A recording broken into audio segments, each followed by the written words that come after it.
Howdy, my name is Nacho Sasuke, and welcome back to Let's Read the SCP Foundation Wiki. In the last episode, we read Animal Byproduct, the Cartographer's Guild, Possessed Virus, Ultra Vulnerable Mammal, and also P-Shud number 31. I just started in the wrong spot because I wasn't sure. So in this episode, we're going to be starting with Bike Justice, and then working our way through the Rumor Mill, Party Balloon, AGDs, and Feelers. 1, 2, 3, 4, 5? Yeah. So, Bike Justice. Either it's this page or the website itself has changed since the last time I've been in here. So it's safe, and SCP-1365 is to be kept in its containment chamber at Site 73. A mock-up bike rack created for containment purposes has proven sufficient at neutralizing its teleportation abilities. In order to ensure it does not breach containment, no bike racks or other structures designed for temporary bike storage are to be constructed within a 100-meter radius of the containment chamber.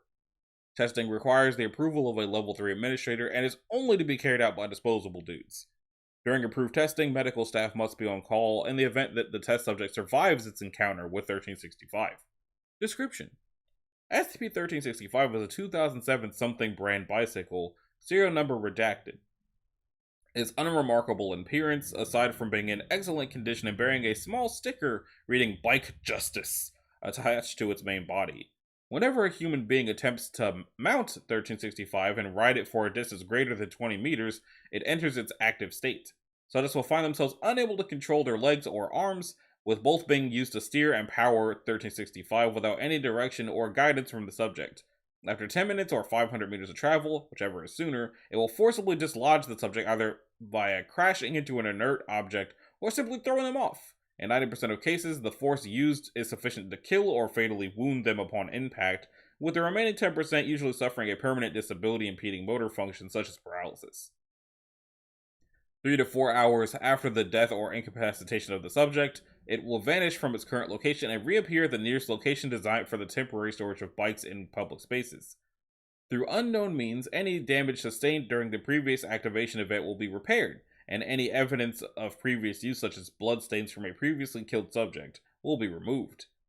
Separating sections of the bike and putting them in different locations results in all separated pieces reforming at the storage location within the allotted time. In all cases, 1365 has never been accompanied by a bike lock or similar anti-theft device. While it displays no compulsive or mimetic properties encouraging subjects to use it, it is nonetheless frequently activated if left uncontained, likely due to its pristine condition and the lack of anti-theft measures normally taken to protect a bike. Addendum: after an activation event on July 22nd, 2000 something, a note was found attached to the body of D34242, or 242, the deceased test subject. The note was of the same composition as the Bike Justice sticker and was considerably difficult to remove. Shame the stealers! Bikes are expensive, and all who take them from others are human scum! Now is the time to strike. If we can beat them if we try. Bike Justice. So I know y'all said that it's safe because if you put it in the bike rack, then nothing bad happens, but if you know that all of this happened when it did not have any sort of anti-theft protection, why not just put anti-theft protection on them? And then maybe the bikes will stop activating and killing people. Just put a lock on it. Okay, next up is the rumor mill, which is Euclid. Is it like a mill of rumors, or is it just the concept of a rumor mill? SCP-1336 is contained behind a 3-meter tall chain-link fence to be checked for breaks at least once weekly. It used to say 4 guards are to patrol the perimeter at all times. Now it says motion detecting cameras have been set up around the perimeter to detect breaches. Foundation agents should be prepared to respond to 1366 outburst events taking place within 120 seconds. Individuals breaching or attempting to breach the perimeter are to be questioned and administered Class A amnestics before being returned to civilian populace. The only road leading into Site 403 is guarded by a checkpoint in order to assure no individuals affected by 1366 outburst events attempt to escape.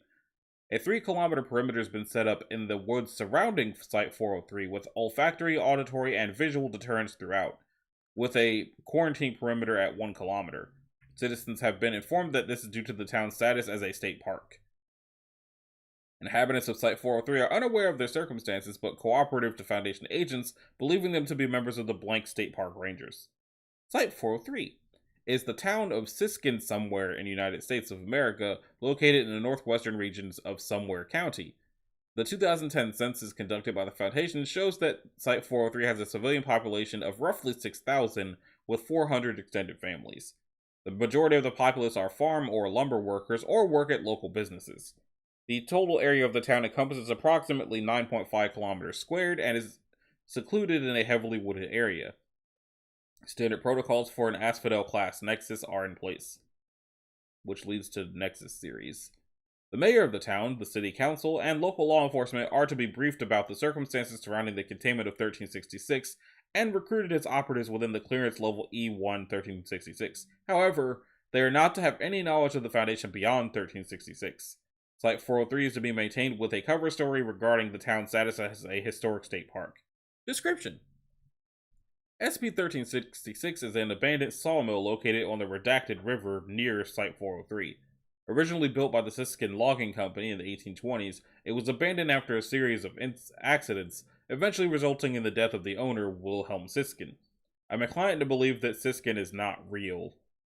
Though abandoned for well over 150 years, 1366 is remarkably stable, despite the exterior appearing to be on the verge of collapse. When unobserved, the head saw of 1366 will activate sporadically. Following activation, a single canted log of unknown origin is dispensed onto the log chute and deposited outside of the mill. The log, designated A, is invariably carved on its exterior with a piece of writing, typically 2 to 8 words in length. The writing will present itself in the form of a sensationalist headline of dubious credibility, which may later be published as a news story in a local newspaper, the Siskin Gazette. Publication of stories occur regardless of whether or not A has been observed by a member of the civilian populace, or even if it is intact.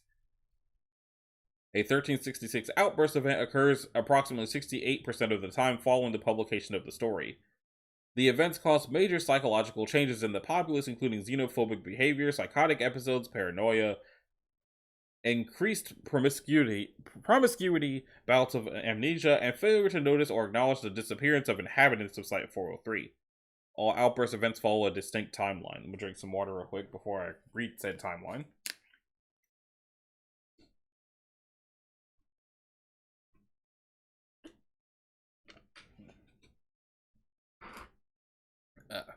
Phase 1. The writing presented on 1366A is published as a headline in the Gazette, with an accompanying news story. Sources of the article are never cited, and fictional cities in several states and countries are often named. Stories typically are about incidents such as mass media influencing violent or deviant events, use of fictional drugs among teenagers, satanic cults, and serial killers. All stories will be treated as completely factual by the populace. Phase 2. Residents discuss the story in public and among their families. At this point, the majority of the populace believes that the story is of little concern. About 5% of the population show mild interest or concern. Phase 3. Once approximately 85% of the populace is aware of the story, typically around 1 to 12 individuals knowledgeable of the story start deviating from their normal behavior. Individuals will become more reclusive and psychotic in nature and behavior. Small groups will develop interest in activities or items such as listening to certain genres of music or playing tabletop games, and larger groups will start to experiment with recreational drug use. Build up. It is at this point that random acts of violence begin to occur. Slightly more mundane behavior includes greater frequency in parties and drug use among teenagers and young adults. Individuals will attempt to breach the perimeter surrounding 1366 and use it as a secret meeting place or hideout. Subduing the instigators of this behavior at this point will result in the termination of the current event, leading straight to the dissipation phase. In the event that the outburst event terminates prior to Phase 4, the corresponding instance of 1366A spontaneously combusts and is reduced to ashes within 5 minutes of ignition. Phase 4. To date, there have only been blank recorded outburst events that have reached the climax stage. Events reaching this stage usually result in a mass murder, rioting, and outbreaks of disease, usually connected to or taking place within 1366. Instances of A corresponding to events that have reached the climax phase have been noted to have several centimeters removed from them, the amount cut off roughly corresponding to the number of fatalities that occurred during this phase. Phase 5. Approximately 36 hours after the onset of Phase 4, all anomalous activity abruptly ceases. Surviving residents involved in the event return to their homes and soon forget about their experiences, saying that the past few days were all a blur. Individuals who were terminated in the event will routinely be given a funeral within a week of their death. The town is effectively reset until the next outburst event. Addendum: partial outburst event log. Okay. Or is it just multiple outburst events? Okay. Outburst 1. Message: electrician still on the loose in Renard. Summary of story. Story describes a serial killer known as the Electrician, notable for killing all of his or her victims by electrocuting them, typically by connecting the genitals of the victim to car batteries or electrical wires. Yeah. Outburst description. Robert Kramer, a utility worker, suffered a psychotic breakdown while at work and assaulted a coworker with a live wire before fleeing. Mr. Kramer was not found for over a month, during which several murders took place in the town, mirroring murders described by the story. Local authorities eventually tracked Mr. Kramer to 1366, where he had made a hideout supplied with various electrical equipment. He was subdued and taken in for questioning, during which he reported that he had no knowledge of committing his crimes despite the overwhelming evidence. Notes: first known outburst incident. Town records showed that several similar incidents have occurred in earlier years, but have largely been more mundane before this time. The Foundation began investigating after finding reports of the story and the incident being similar. Containment established within 3 months of this incident. Okay, Outburst 3. Video games lead to orgy of blood and violence. Summary of story. Story indicates that several teenagers went on a shooting spree in connection to the video game Murder Sport 5. No such video game exists. I'm going to skip past that one.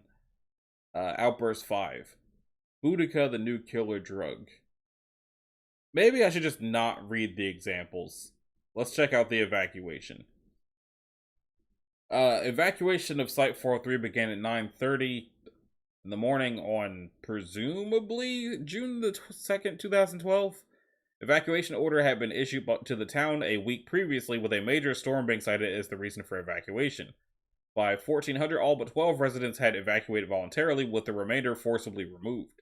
All residents were then loaded into their cars and instructed to drive to nearby Foundation facilities in the cities of blank, blank, blank, and blank for debriefing and administration of amnestics. The three fleets of cars were put under Foundation escort to ensure no complications. Exactly 7 hours after the end of the evacuation, all former residents of Siskin simultaneously collapsed and fell comatose.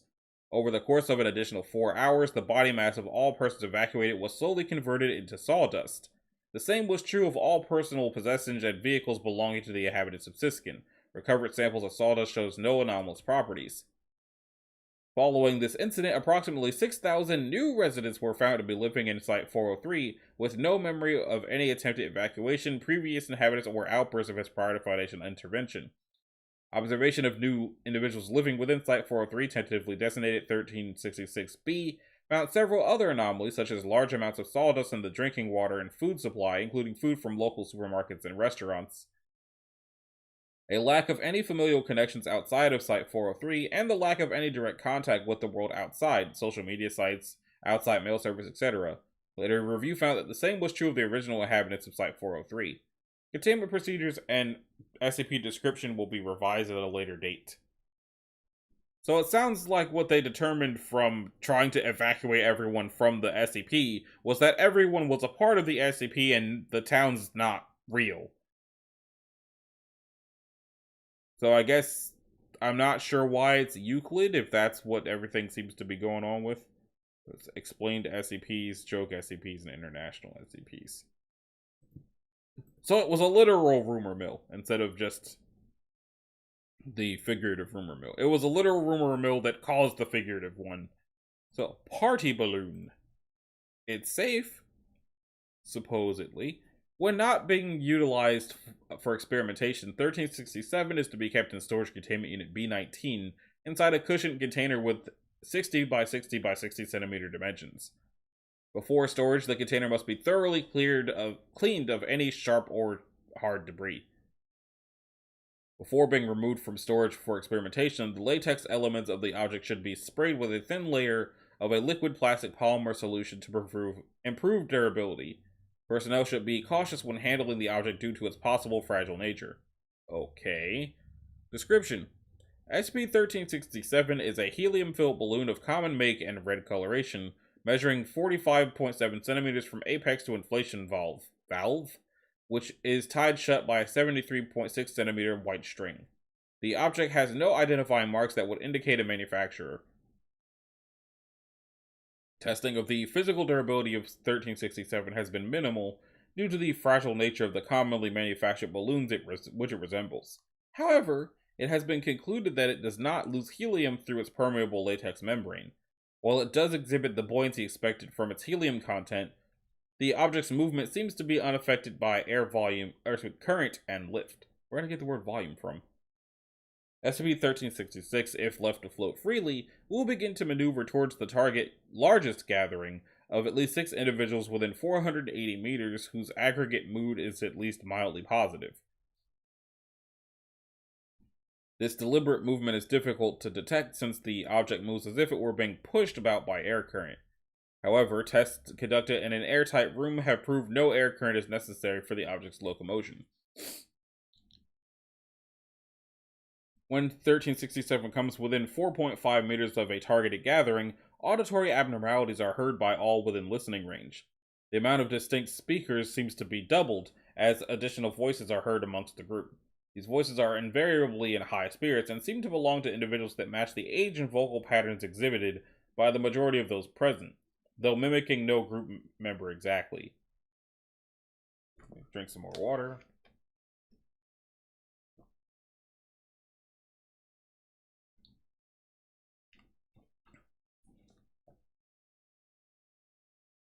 The content of this audio phenomenon is difficult to decipher, as it only occurs when no other normal audio is being generated and it never exceeds its volume. When other normal audio, not no other. The extraneous audio always appears to be emanating from several meters away and has been proven to be audible on recordings as well. In rare situations, other audio elements have been heard. These seem to become more common when 1367 is bonded to a larger and louder group with an elevated mood. Documented examples of these instances include the sounds of children laughing and playing outdoors, a slurred toast followed by the noises of glasses clinking, people chanting "chug" encouragingly, several renditions of the birthday song based on the melody composed by the Hill Sisters, moans indicative of sexual activity, an entertainer's voice using a manner of speech commonly attributed to clowns, chanting in an unknown language, carnival pipe organ music. Anomalous audio resembling humanoid voices will not communicate with any real individuals. When the targeted group disperses, its speech and noise levels subside, or its mood changes to a non-positive state, the audio phenomena will cease and 1367 will move to another group fulfilling its criteria if one is available. As the effect of realizing there is extraneous audio is somewhat disquieting, a targeted group noticing the effect will oftentimes inadvertently end the object's effects. In cases where 1367's effects go unnoticed or are disregarded, the target group will find themselves experiencing a slowly elevating positive mood and increasingly fewer inhibitions when it comes to social interaction. At approximately 2 hours of exposure, there seems to be no further effects. At no point does the targeted gathering seem to be under a compulsion to continue their activities and behave with normal discretion in regards to commitments, exhaustion, and the like. Observed targeted groups have engaged in binge drinking games, food fights, dancing without music, physical children's games, and orgies, among other activities. See, it sounded like it was an okay SCP until that last one. Like, I guess if they know they're going to be throwing a raunchy party, they could, if someone in the Foundation, rather, was going to be throwing a raunchy party on purpose, then they could bring that balloon. AGD's... Oh! A Keeter. Let me, get ready for this. I'm not going to do the voice. I haven't done the serious Keeter voice in a long time. But my mouth was dry, so I needed something for that. An exact census of the SCP-1368 population is impossible to determine, but interviews with a singularly cooperative contained instance have led to a rough estimate of blank thousand instances still remaining uncontained. When an uncontained 1368 instance is discovered, MTF-510, aka Crawling in My Skin, or crawling in my crawl, depending on how you feel about it, is to be mobilized. All people found to be hosting instances of 1368 are to be incapacitated by non-lethal means. It is to be then made to leave the host by application of open flame to the host's sternum. Once removed from its host, it is to be temporarily contained in an antibiotic-treated plastic and then transported to the nearest site equipped with 1368 Lerna containment methods. Secured instances of 1368 are to be folded by means of 1368 Lerna 33 containment machine to dimensions of 20 by 20 by 0.5 centimeters and contained in a vacuum-sealed, opaque, shrink-wrapped plastic. See the document for the schematics. Each bag is to be equipped with an RFID transmitter and a serial number. Contained instances are to be stored in Lerna 10 cabinets. See the document for the schematics. In a darkened containment chamber, which is to be sterilized of all biological contaminants and designed in all aspects for defense against gale force winds. The containment chamber is to be heated to 50 degrees Celsius with panels of induction heating coils located in the floors and walls. The containment chamber is to be monitored by microphone and made accessible only to the automated processes of designated Lerna 33 units. Under no circumstances any human or humanoid life form to have physical contact with an instance of 1368.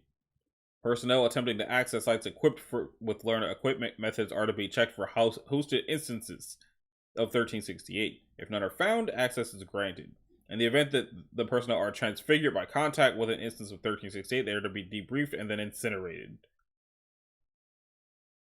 How do you debrief somebody on that? Hey, so, you've been infected by this SCP, so we're going to set you on fire now.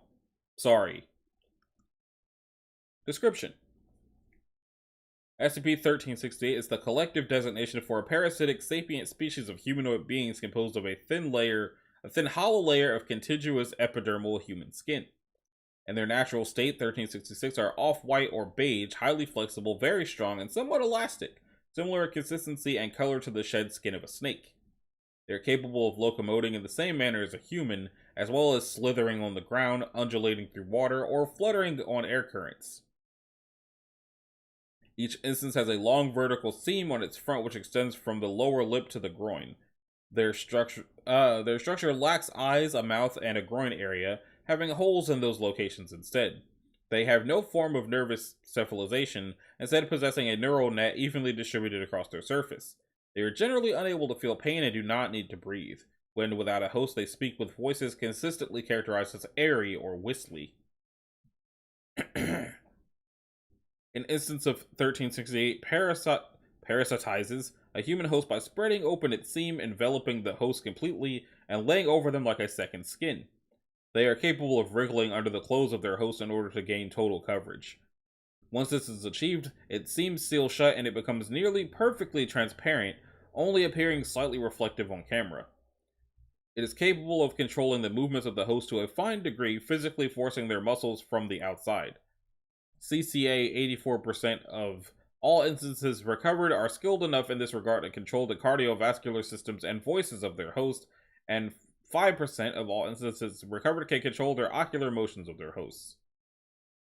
The figure overlaps with the previous figure, that is, they are not discrete separate values. 1368 use human hosts as a means to their own ends, though an overall picture of their goals, if any exists, has yet to resolve. They have no specific preference for types of humans to use as hosts in any regard. What is known is that they actively attempt to resist and breach containment, referred to Incident Report 1. Although classified as parasitic due to the distinctly non-mutual nature of the relationship, instances of 1368 do provide some minor benefits to their host. They provide protection from chemical irritants, as well as treatment of some acne, scabbing, and scarring they might otherwise afflict their hosts. Because of this, hosts may become sympathetic to the desires of instances and agree to assist them. They obtain sustenance from dust, which is primarily composed of dead skin. If currently hosted, they may feed directly on the dead skin being shed by their host in real time. They are capable of incorporating all of the dust they consume into their body mass, allowing them to heal from damage in a short period of time. 1368 are vulnerable to high temperatures and are particularly repulsed by fire. An attempt can only be An instance can only be destroyed completely by incineration.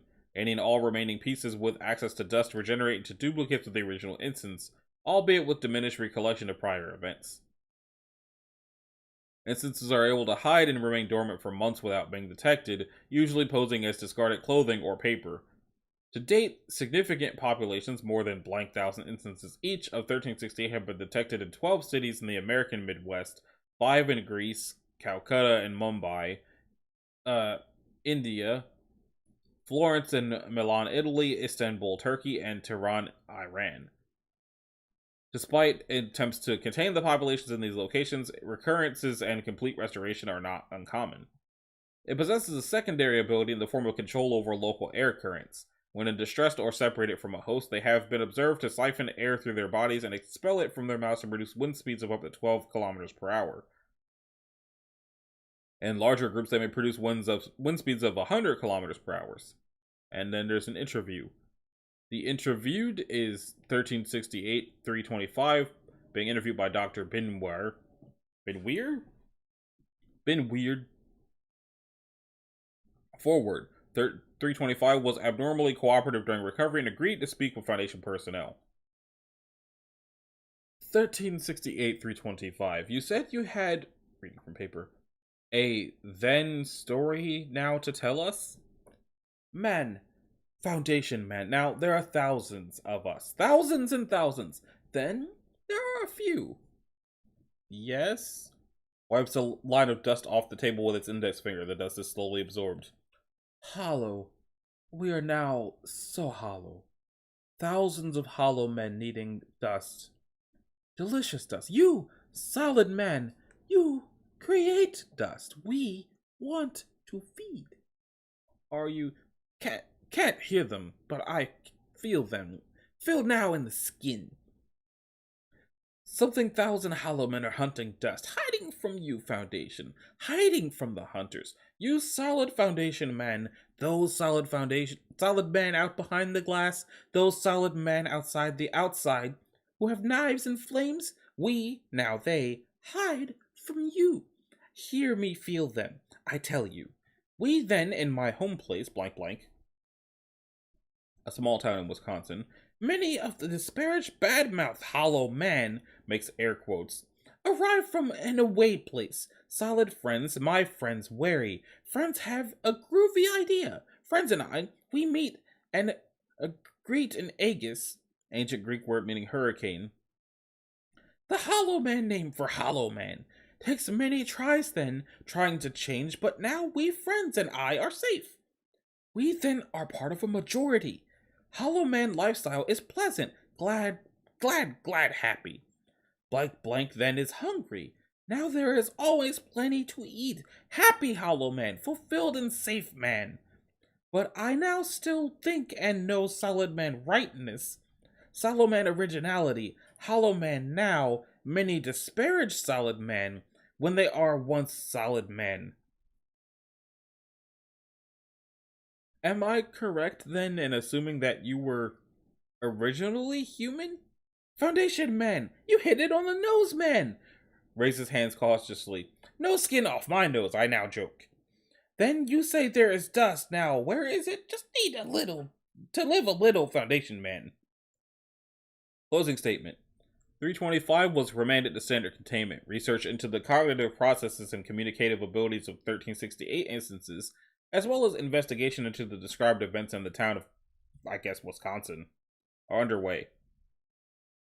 Addendum. Making physical contact with the outer surface of an instance of 1368 has an 8% chance within a time frame of 5 days of causing the affected subject to shed all of their skin in one piece, which becomes another instance of 1368, while the body of the subject dies. Hosts of 1368 are not affected in this way. Transfigured subjects initially retain their former identities and personalities, but inevitably become more indistinguishable from 1368 instances. Following this discovery, learner machines were designated to allow for successful containment without human contact with instances of 1368. Incident Report 1. At some point, a containment breach was detected at Site 109, the location of 1368 containment. Security teams were dispatched. Dr. Blank and junior researcher Blank had silently loaded bags onto a dolly and were leaving Site 109 with them. The doctor and the junior researcher were apprehended and found to be unwilling hosts to 2 uncontained instances of 1368. Containment was re-implemented. The doctor explained that they had been accosted and controlled by the instances separately while away from work. This story was corroborated by a junior researcher. Security measures have been introduced at Site 109 to detect whether personnel are hosting instances of 1368. Going off of how they described at the beginning, I have to assume that that doctor and that researcher were interviewed and then incinerated. Which brings us to the feelers. Man, this whole episode has just been uncomfortable.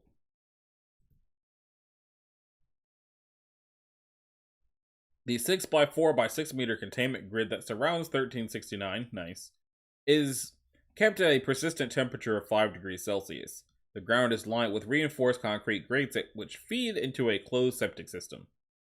The grating is to be kept clean and clear at all times. An emergency valve will feed into a larger reservoir at the septic in the case of overflow of waste systems, as the drainage systems have been known to clog after feedings are complete. The mass of 1369 is to be partitioned every 6 days, depending on overall growth. The extracted biological matter is to be incinerated immediately after it is secured beyond the containment area. SCP-1369 is monitored for changes in behavior at all times. Decision whether or not to replace it at the end of its lifespan is currently being discussed by Site Command. Description: SCP-1369 39 is a different thing. Resembles a humanoid figure with 4 heads arranged in radial symmetry at the base of its neck. 4 arms are arranged in a similar fashion around the thorax, ending with veins on the fingertips. In place of legs, it exhibits a mass of tendrils which begin at its abdomen and end at gripping the floor of its containment area. 1369 moves at a rate of 0.004 kilometers per hour, but is easily deterred by increased temperatures. Each of the heads appears to moan continuously in different octaves of the same pitch when a test subject enters the vicinity of the containment area. The sound appears to have a luring effect on observers. Disposable dudes first tested approached 1369 disrobed and placed their heads within an open cavity of the thorax. This process lasts for a space of 1 to 5 hours. During this process, the arms converge on the subject's redacted. The tendrils on the fingertips cause the local venous systems of the subject to temporarily rise through the skin and merge with 1369. During this time, the blood of 1369 circulates through the subject's circulatory system, completely replacing native blood with that of 1369. The new blood does not appear to have a detrimental effect on the subject. Disposable dudes tested with it report vomiting into a narrow passage located within the thorax after this process is complete. Stomach acid and undigested biological matter pass through the base of 1369 by means of a currently unknown chemical reaction and expand up to 10 times in size into a viscous gray fluid. This fluid is emancipated through an orifice located at the base of 1369. This fluid normally coats the surrounding area in a natural setting and remains there for a space of 4 days. If this fluid is again coated with fluid from a separate feeding, the 2 fluids will bond and coagulate into an amorphous masses outlined in Document A. The testing subject at most times leaves unharmed save for some psychological trauma, although when this process is forcibly interrupted, it results in insanguination due to the location of the bonded veins. Document A. Test subjects in this document will be referred to as A. Test subject 1. Caucasian male, 34 years of age. Subject 2. An Asian male, 40 years of age. Results of testing after 4 days, amorphic gray mass appears in 5 locations around 1369. Results of testing at 2 months. Masses of A form into the shape of human heads similar in appearance to the test subjects. A appears to be sapient for a space of 4 days before adopting a manner similar to 1369, emitting a continual moaning. A continues growth, additional heads budding from the main head, finally taking on an appearance to 1369. Subject A, Subject 1, a common house cat. Subject 2, the same Asian male from before. Gray masses in 4 locations around 1369. Results at 2 months. Masses of A form into the shape of human and feline heads similar to the appearance of test subjects. Certain instances of A appear to be sapient for a space of 4 days before adopting a manner similar to 1369, emitting a continual moaning, although feline heads appear to emit a call common with cats during mating. A continues growth, additional feline and human heads budding from the main head. Additional notes: A incinerated after growth has completed. Similar test is deemed unnecessary.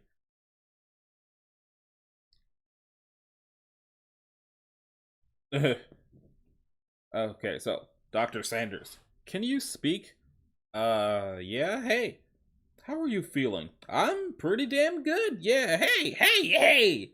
Do you realize the nature of your condition? Hey, I'm feeling good. How about you? Can you turn your head to look at 1369 for me? Haha, you know it. Pardon? Who wouldn't? Subject begins moaning continuously when turned to 1369. Interview concluded. Yeah, this whole episode was just predominantly a bunch of uncomfortable stuff. The bike justice was kind of silly, and the rumor mill was almost silly, and then it got super uncomfortable. And then the party balloon was alright until it was like, oh yeah, also it can cause orgies, ha ha ha. And then there was the skin people, which seemed okay, and then the feelers, which is just weird. So the least uncomfortable things in this episode were the bike justice and the skin people. Compared to everything else, the bike justice was silly and the skin people were pretty chill, and everything else was just weird in like sexual ways. And also violent ways, which is why I didn't read most of the rest of the rumor mill stuff, because I'm like, I don't like the direction these are going in. And given the state of the world right now, it seemed like I would not have wanted to read the rest of that out loud. I'm still probably going to have to mark down on YouTube that the video even briefly mentioned that stuff. But yeah, this episode was weird. And the next one we'll be checking out Pesterbot, Curiously Buoyant Amphibian, The Utter West, Laser Shark Fetuses, and Preparation. So it looks like the next episode is going to be weird too. If you like this video, a like and a subscribe will be groovy. If you didn't, I understand. If you want to click the bell, you can do that as well so that you're notified of future uploads. And I will see y'all in the next one. Later.